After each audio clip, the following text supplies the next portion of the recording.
And I will always love you. Yeah. He will always love you. Bagong adlaw, bagong video na sad. Tara, ubanin ko ninyo for today's video.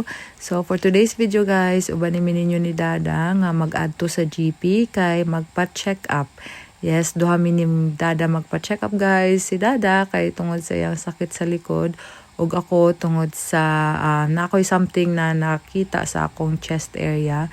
Na gusto lang na ako ipakita sa doktor and nag-start na pod ko nga grabe akong ubo guys. So, after na gitulak ni Dada yan, nakatulog na siya. Then, fast forward na nami diri sa amo ang GP o kailangan lang namo na mag-check-in para mabalaan sa doktor nga naa nami. And tawagon lang mi nila sa oras na nakasked mi. So, una ko and then after that si Dada na pod.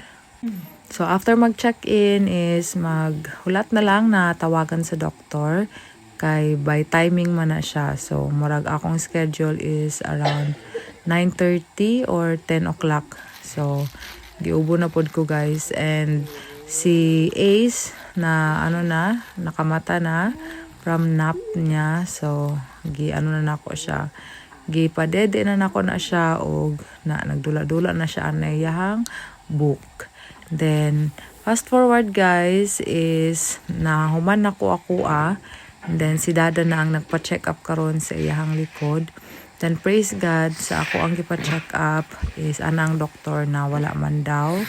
And thank you Lord. And sa akong ubo is gi-auscultate man niya ang ako ang likod and clear man daw. Walang anything, infection or something.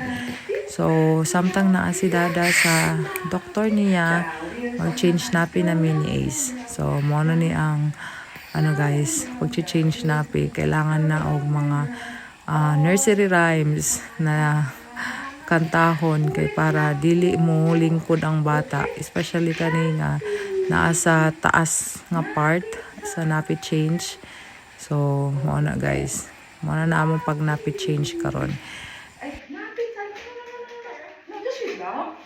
The wheels on the bus go round and all day long. Well done! Finish! Now we wear your shorts. Shorts na lang ikaw. Shorts ikaw. Hindi na malamig. Ha? Shorts na ikaw. Shorts na. Shorts na ikaw.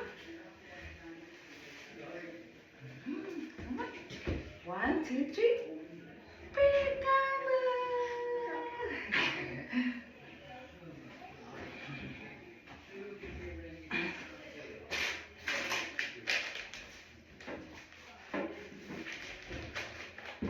Lucy.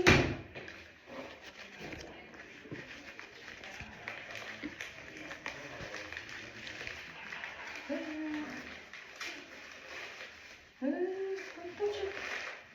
touch it. And then, after that guys, is ang doktor kay Dada is mag-send daw siya og mga exercise na dapat himuon ni Dada og mag-book og physiotherapy kay naa may libre sa ilang company kung naay physiotherapy na pwedeng appointment para kay Dada. Naaday cream nga gireseta ang doktor sa ako o nang kuha na to siya diri sa Boots kung asa may connected na pharmacy. So that's it guys for today's video. Salamat sa inyong pag-uban and thank you sa inyong time. Amping mo kanunay and kita-kits pohon sa among mga next videos. Bye bye and God bless. Amping.